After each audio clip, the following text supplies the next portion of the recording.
Catholic ईसाइयों के रूहानी पेशवा पोप फ्रांसिस 88 बरस की उम्र में इंतकाल कर गए।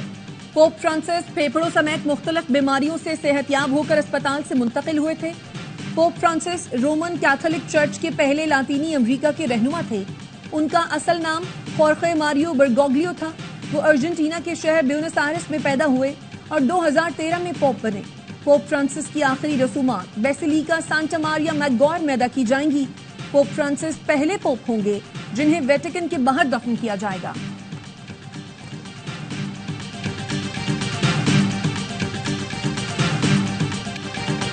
सदर आसिफ अली जरदारी और वजीर आजम शहबाज शरीफ का पोप फ्रांसिस की वफात पर अफसोस का इजहार।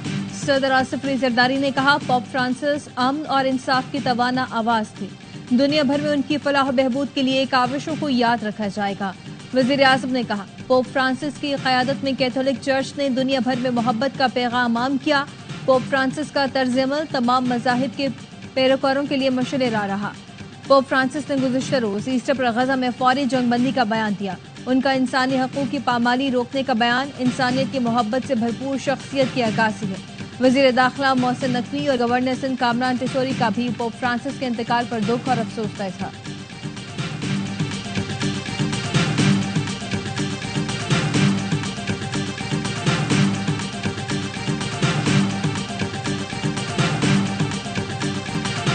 पाकिस्तान हमारे दिल के करीब है, यहाँ आकर खुशी हो रही है। पाकिस्तान के साथ ताल्लुकात को मजीद मजबूत करेंगे। मुत्तहिदा अरब इमारात के नायब वजीर आजम शेख अब्दुल्ला बिन जायद अल नहयान की दौरा पाकिस्तान के दौरान गुफ्तगू।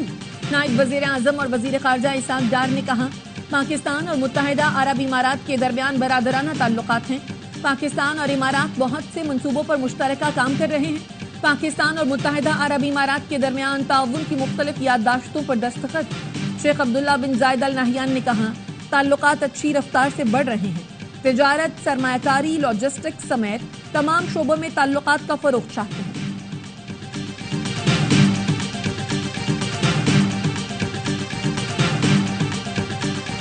जुलाई 2024 से मार्च 2025 तक टेक्सटाइल सेक्टर की बरामदात में 9.38% इजाफा। वज़ीर आज़म शहबाज शरीफ का खैर मकदम, कहा, टेक्सटाइल बरामदात $13.5 अरब की बुलंद तरीन सतह पर है, जो खुशाइन है।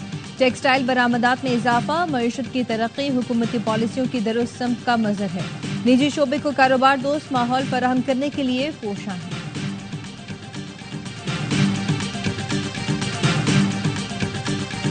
जनूबी वजीरिस्तान में दहशतगर्दों का इंसदादे पोलियो टीम पर हमला, फायरिंग के तबादले में एक दहशतगर्द हलाक, दीगर फरार। वजीर आजम की पुलिस सिक्योरिटी टीम पर हमले की मुजम्मत। कहा, इंसदादे पोलियो मुहिम के तहफ़्फ़ुज़ पर मामूर एहलकारों पर हमला करने वाले इंसानियत और कौम के दुश्मन हैं। इन दहशतगर्दों को कैफर किरदार तक पहुंचाएंगे।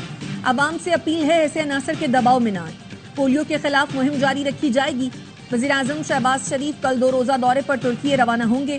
तुर्क सदर तैयब अर्दवान से मुलाकात करेंगे। पाकिस्तान और तुर्की के दरमियान 2 तरफा इलाकाई और आलमी उमूर पर गुफ्तगू होगी।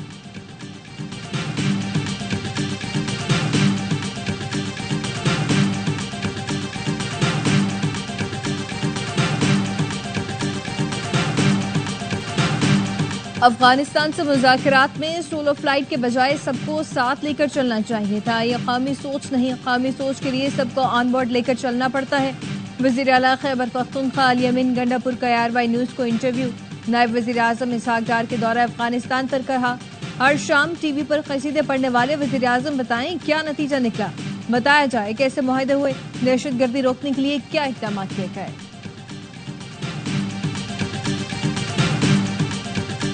Election commission PTI intra party election case पर कल 10 बजे समाअत करेगा। कॉज लिस्ट जारी कर दी गई। इलेक्शन कमीशन का बैरिस्टर गौहर और रऊफ हसन को नोटिस, अकबर एस बाबर और दीगर दरखास्त गुजारों को भी नोटिस जारी कर दिया। कैनाल्स किसी सूरत नहीं मानेंगे, मुज़ाकरात सिर्फ मंसूबे के खात्मे के लिए होंगे। सिंध के सूबाई वजीर सईद गनी कहते हैं, नून लीग के कुछ लोगों की सोच मुस्बत नहीं, समझ नहीं आता ये किस एजेंडे पर काम कर रहे हैं।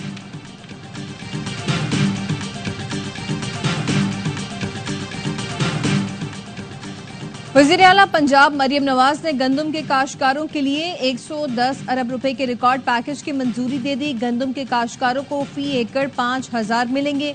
मरियम नवाज ने सूबाई वजीर ज़राअत को गंदम खरीदारी मुहिम की मॉनिटरिंग करने की हिदायत जारी कर दी। वजारत मजहबी उमूर ने सिर्फ हज पर फोकस किया हुआ है। आज़मीन हज के लिए बेहतरीन इंतजाम किए गए हैं। वजीर मजहबी उमूर सरदार मोहम्मद यूसुफ का सालाना हज कॉन्फ्रेंस से खिताब, कहा खुद सऊदी अरब जाकर इंतजामात का जायजा लेना चाहता हूँ। ताहिर अशरफी ने कहा आज़मीन दौरान हज किसी किस्म के झगड़े से गुरेज करें। आज़मीन अपने और वजारत के लिए किसी किस्म की मुश्किलात पैदा न करें।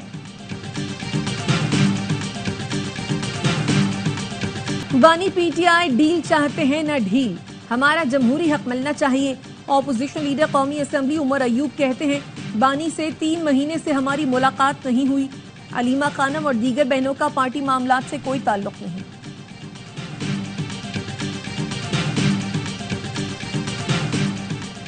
जज हुमायूं दिलावर के खिलाफ मुबैना सोशल मीडिया मुहिम का केस। इस्लामाबाद हाई कोर्ट ने FIA रिपोर्ट गैर तसल्ली बख्श करार दे दी। दोबारा जमा कराने का हुक्म। जस्टिस बाबर सत्तार ने FIA रिपोर्ट पर बरहमी का इजहार करते हुए कहा रिपोर्ट में किस तरह की जबान लिखी गई है।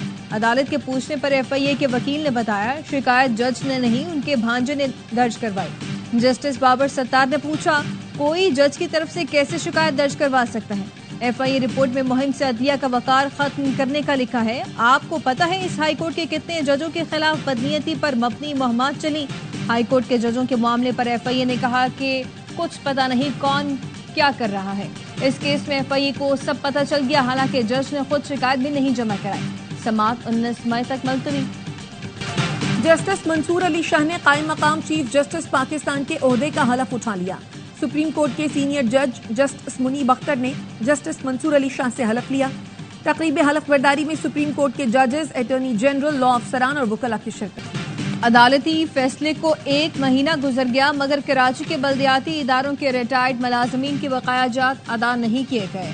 तौहीन अदालत हो रही है। MKM के रहनुमा फारूक सत्तार कहते हैं पीपल्स पार्टी के बेहिसी जुल्म के खिलाफ MKM पाकिस्तान अदालती फैसले पर अमल दरामद करवाएगी। मेयर कराची को रिटायर्ड मुलाजमीन के 14 अरब देना होंगे, वरना KMC बिल्डिंग या वज़ीर आला हाउस पर मुजाहिरा होगा। HBL PSL 10 में आज कराची किंग्स और पेशावर जंगी मध्य मुकाबला आएंगे। किंग्स होम ग्राउंड पर आखिरी मैच जीतने के लिए पुरअज़्म। इवेंट के तमाम मैचेस देखिए स्पोर्ट्स पर बराह रास्त।